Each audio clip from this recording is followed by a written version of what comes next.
नैनं छिन्दन्ति शस्त्राणि नैनं दहति पावका न चैनं क्लेहयन्त्यापो न शोषयति मारुतः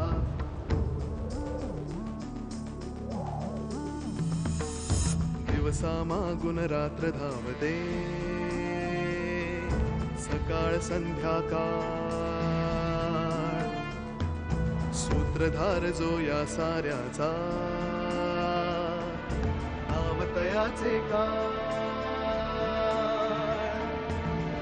तयाच्या मनात दडले नकळे कधी कुणा क्षणात होते संभव सारे क्षणापूर्वीचे असंभव असंभव असंभव असंभव. प्रिया बहीण आहे माझी, पण परत असं काही घडलं ना तर काही प्रश्न त्यांची उत्तर आणि मग काही दिवसात तुमचा पोरगा तुमच्या डोळ्यासमोर. हे खात्री देत आहे की आमिष दाखवत आहे? 7 दिवसात ती पोरगी शोधून काढा आणि माझा पोरगा मला सोपवून द्या. मनीषाचा पुनर्जन्म प्रथमेश आहे.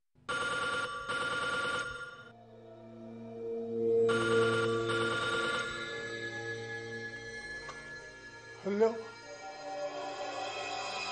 सोपान, इंदुमती, तू अगं कुठे आहेस? तू विचारलीस का काय मला? तसं नाहीये सोपान. तसं नाही. अगं इतक्या दिवसात तुम्हाला भेटायला आली नाही, एक फोन बी केला नाही. तुला वाटतं तितकं सोपं नाहीये ते सोपान. सध्या इथे काय चाललंय याची कल्पना नाहीये तुला. काय आकाश पाताळी एक झाले काय? बाळशास्त्राचा खून झाल्यापासून तो इन्स्पेक्टर विक्रांत भोसले माझ्या मागे कुत्र्यासारखा लागला होता. अजूनही आहेच. मला वाटलं होतं की त्या अभिमानला शिक्षा जाहीर झाली की मी बाहेर पडू शकेन. त्या अभिमानला शिक्षा जाहीर होण्याआधीच त्या विक्रांत भोसलेनी त्याला पळून लावलं. अगं तू हिंदू आहेस, हिंदुमतीची शक्ती आहे तुझ्याकडं, तू कशाला भीती आहेस? धिंड निघाली तेव्हा इंदूच होती सोपान. पण एवढ्या लोकांसमोर इंदूचं काही चालत नाही. इतके सगळे लोक कशाला जिथे ठेवले आहेत? एक शास्त्री गेला की सगळे दुबळे होतात. तो दुबळे आहेत त्यावर त्यांच्यावर हल्ला कर, तर एकत्र आलं की त्यांचं बळ वाढेल. इथे पोलिसांच्या हाती लागून धिंड निघायची वेळ आली आहे माझ्यावर. धड लपायलाही जागा नाहीये मला कुठे. तो इन्स्पेक्टर विक्रांत भोसले कधी येऊन पोचेल माझ्यापर्यंत? अगं मी इथं असताना कशाला घाबरतेस तू? तू इकडे ये. काय वाड्यावर तुला कळतंय काय बोलतोयस ते? अगं पोलीस आहेत ते, सगळे जग धुंडाळतील, पण शास्त्राच्या वाड्यावर संशय येणार नाही त्यांना. हिंदुमती आणि शास्त्राच्या वाड्यावर. हिंदू हल्ली तर माझंच राज्य चालतंय. बिनधास्त ये. म्हणजे हे बघ, दिने गेलाय मुंबईला मधुकडं, आणि त्या इष्ण्याचं काही खरं नाही. त्याचं वेळापत्रक मला चांगलं पाठ आहे, आणि दिने यायला बरेच दिवस आहेत. सगळ्या शास्त्रांचा मुर्दा पडायला वाड्यात की दुसरी चांगली जागा नाही. चल निघून ये.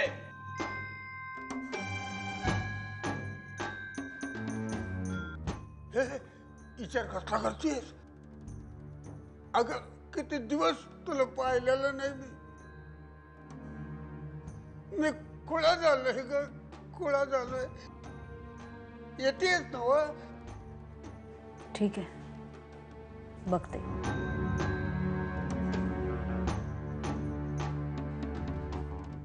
इंदे,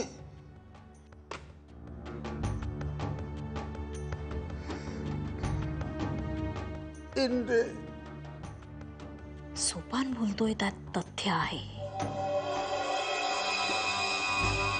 ज्या शास्त्र्यांमुळे इंदुमतीची थिंड निघाली, तिचा अपमान झाला, त्याच वाड्यात राहून एक एक शास्त्र्याला संपवण्यासाठी यापेक्षा वेगळी चांगली जागा कुठली असणार?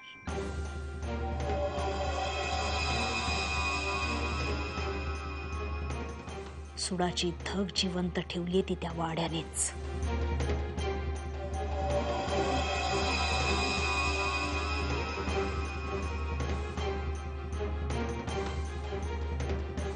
शास्त्र्यांचा शेवट शास्त्र्यांच्याच वाड्यात.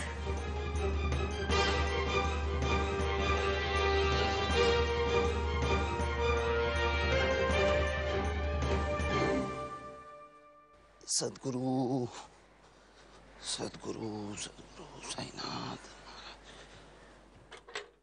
कधी होणार माझी कामं?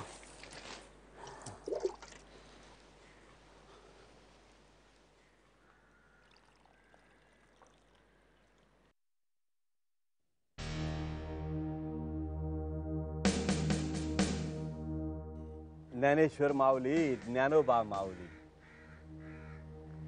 नमस्कार. नमस्कार. कोण हवंय आपल्याला? वारकरी आहे. बर. आषाढी एकादशीसाठी पंढरपूरकडे निघालोय. हा.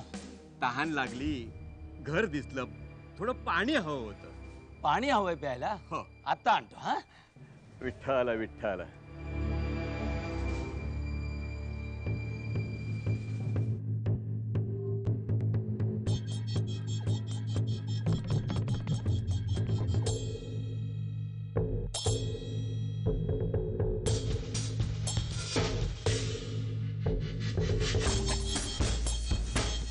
घ्या. वाडा पाहिला आणि सारखं वाटू लागलं की हे वाड्यावर कुठेतरी येणं झालंय. कोण कोण राहतं इथं? कुणाचा वाडा हा? दीनानाथ शास्त्रींचा हा वाडा आहे. ते मुंबईला मुलाकडे गेले. बर. सध्या मी आणि एक आजोबा असे दोघच जण राहतो या वाड्यात. आणखी कोण कोण राहतं इथं? आणखी कुणी नाही. का हो? सहज म्हटलं, इतका मोठा वाडा आणि त्या वाड्यात फक्त तुम्ही दोघ जण. राग येणार नसेल तर एक सांगू? सांगा ना. वारकरी आहे मी, पण थोडस ज्योतिषही जाणतो. बर. लांबून वाडा पाहिला आणि सारखं वाटू लागलं की या वाड्यात कुणीतरी, म्हणजे वाड्यातील नव्हे पण तिराईत एका बाई माणसाचा वाड्यात वावर आहे. म्हणून विचारलं कोण कोण राहतं इथं. नाही नाही, शक्य नाही. हा? शक्य नाही. बाई माणूस तर मुळीच शक्य नाही. द्या. झालं तुमचं? आणखी काही सेवा करू? आभारी आहे. या. ज्ञानेश्वर माऊली, ज्ञानोबा माऊली. हा माणूस ज्योतिषीपेक्षा चांभार चौकशा करणाराच जास्त वाटतो. याला काय करायचं? वारकरी म्हणतो ना, मग याला काय करायचं या चौकशा? मालकांच्या कानावर घातली पाहिजे ही गोष्ट. हो हो हो हो.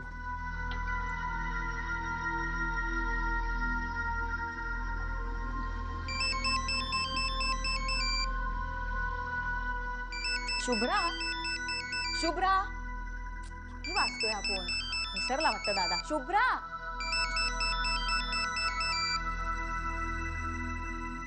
थँक गॉड तू फोन उचललास.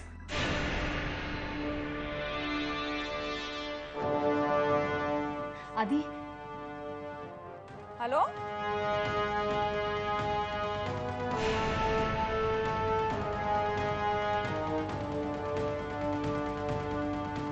काय ग?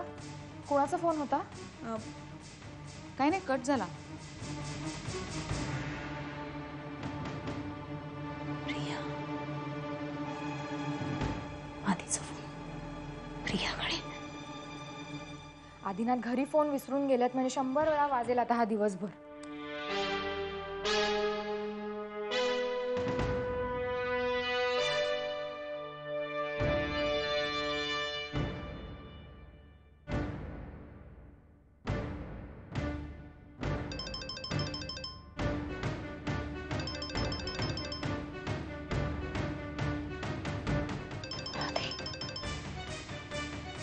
प्रिया.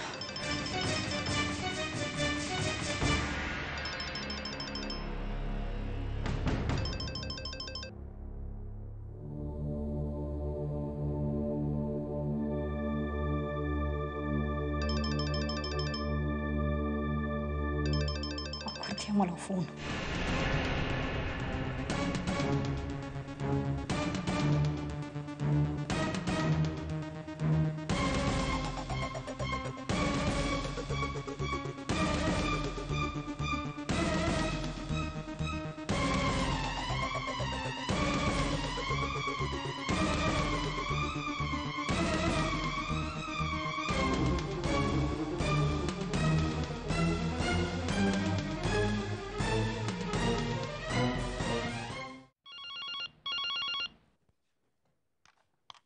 हॅलो.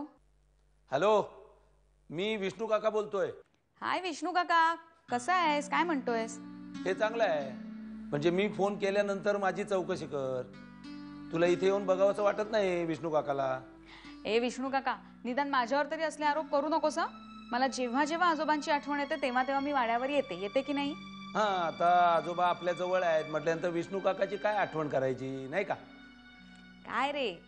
अगं नाही ग, मी गंमत केली. बरं, मालक काय करतायत? आजोबा आहेत, पण प्रथमेशला फिरायला घेऊन गेले. प्रथमेश पण आलाय का? मग काय विचारूच नकोस. प्रथमेश आला की मालक त्याच्याबरोबर खेळण्यात इतके दंग होऊन जातात की त्यांना कशाचंच भान राहत नाही. अगदी लहान मूल होऊन जातात. बरं विष्णू काका, अचानक फोन केलास, काही प्रॉब्लेम आहे का? प्रॉब्लेम? एक मोठा प्रॉब्लेम माझ्या डोक्यावर सोडून गेलेत मालक. अगं, गेल्या 7 जन्मात मी केली नसेल अशी सेवा केली आहे आणि गेल्या 7 जन्मात मी दिली नसतील इतक्या प्रश्नांची उत्तरं गेल्या 4 दिवसात दिली आहे. मालकांना सांग, एक वेळ वाडा सांभाळणं सोपं आहे, पण या सोपान काकांना सांभाळणं म्हणजे बाबा रे. अगं, फोन जवळ सतत घुटमळत असतात. सोपान आजोबा? हो ना. जगातल्या कुठल्या माणसाशी त्यांना त्या फोनवरून बोलायचं असतं देव जाणे. ए हा विष्णू काका, तुला जर माहित असेल तर मला जरा सांगशील का एक गोष्ट? कसली ग? आपला प्रथमेश 4-5 दिवस वाड्यावर आला होता बघ, तेव्हा तो काही वेगळं वागला होता का? नाही, असं काही जाणवलं नाही. हा, तो पार्वती वहिनींच्या फोटो खाली जाऊन सारखा बघत बसायचा आणि पार्वती वहिनी म्हणायचा, एवढं आठवतंय.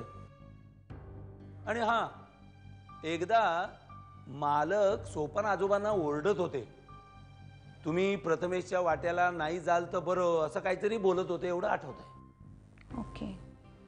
अरे हो, ज्याच्यासाठी फोन केला ते सांगायचंच राहिलं. काल एक माणूस इथे येऊन गेला, पंढरीचा वारकरी असावा असं वाटत होता. काय बरं त्याचं नाव मला आता आठवत नाही नेमकं.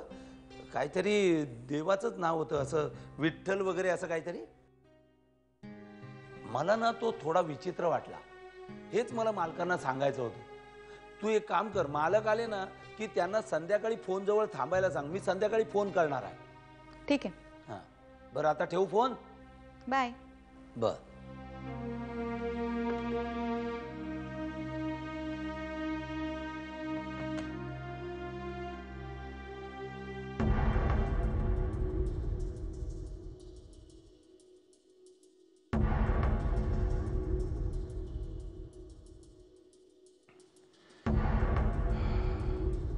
मला याच्या भविष्याची खूपच चिंता वाटायला लागली. साहेब, कशाला चिंता करताय? त्याला सांगू, आता तुझ्या भविष्याची सगळी व्यवस्था करून ठेवलेली आहे. यापुढे तुझ्या भविष्यात काय काय होणार याची काळजी तू नाही, आम्ही करणार आहोत. बरं, मला एक सांग, याच्या कुंडलीमध्ये सुटकेचा योग कधी ठेवायचा? कधी? ज्याच्या कुंडलीत परमेश्वर आणि यशवंतराव सरंजामे हे 2 ग्रह आले असतील तर त्याच्या नशिबात लवकर सुटका नाही.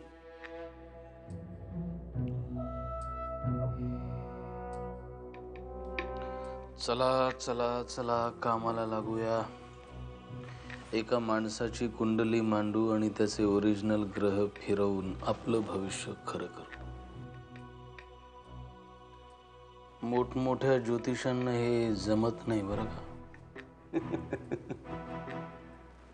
हाच फरक आहे साहेब त्यांच्यात आणि आपल्यात. ते फक्त भविष्यात काय होणार तेवढंच सांगतात आणि आपण भविष्याबरोबर वर्तमानात काय होणार हे देखील सांगतो. आजचं त्याचं भविष्य काय सांगतंय ते ऐक. दिवसभर तुम्ही गोंधळलेल्या अवस्थेत राहाल. आपलं कुणीतरी अपहरण केलं असं सतत तुम्हाला वाटत राहील. 2 ग्रहांच्या मधून दिवसभर तुमची सुटका नसेल. कितीही प्रयत्न केलात तर या भविष्याशिवाय या ज्योतिषाशिवाय तुम्हाला पर्यायच नसेल. ज्ञानेश्वर माऊली, ज्ञानोबा माऊली, सगळं कसं आपल्या प्लॅन प्रमाणे चाललंय.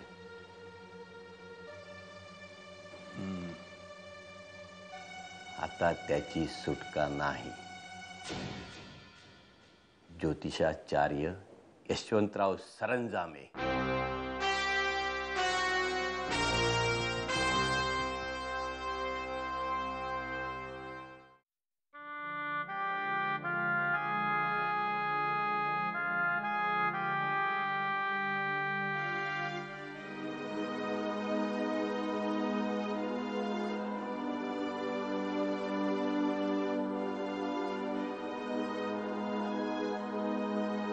आला का ग दादाचा फोन?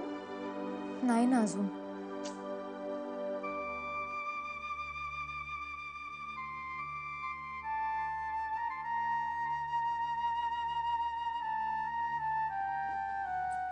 आला आला का गादी? नाही आल्यात अजून. अगं अहो पण काय झालंय आई? गेल्या तासाभरात 5 विचारताय मला तुम्ही. अगं वाजलेत बघ किती शुभ्रा. आणि का कोणास ठाऊक मला संध्याकाळपासून फार अस्वस्थ वाटतंय ग. नको नको ते विचार येत आहेत डोक्यात. आई पण एवढा उशीर त्यांना होतोच आणि त्यांची एक मीटिंग होती. कदाचित तिथेच उशीर झाला असेल. अगं पण त्याला एक साधा फोन का करता येत नाही? 1000दा त्याला सांगितलं एक फोन करायचा की मी इथे इथे कामात अडकलोय, मला एवढा एवढा उशीर होईल, विषय संपला. उगीच घरच्यांचा जीव टांगणीला लावायचा. त्याला आता येऊ दे, मी चांगली खर्चावणार आहे आज त्याला. उद्यापासून तो कुठे जातो कधी येतो सगळं सगळं मला कळलं पाहिजे. मीटिंगा फिटिंगा ठरल्या तरी त्यांनी घरी फोन करून कळवलंच पाहिजे. आई जरा हायपर होऊ नकोस. थांब तू जरा गप्प बस बाई. स्वप्नील होता का त्याच्या बरोबर? मी फोन करते. माझं काही कशातच लक्ष लागत नाहीये आई. नॉट रिचेबल आता. मग कदाचित दोघं एकत्रच असतील, मीटिंग मध्ये असतील म्हणून फोन बंद करून ठेवला असेल. काय कुठे होती मीटिंग ते तरी काही बोलला होता? मुंबईत नाही आहे एवढं म्हणाले. अरे देवा. मुंबई बाहेर कोणाबरोबर? काहीच माहित नाही ग. हा काहीच कसं सांगत नाही? असं का करतो हा आधी? छे.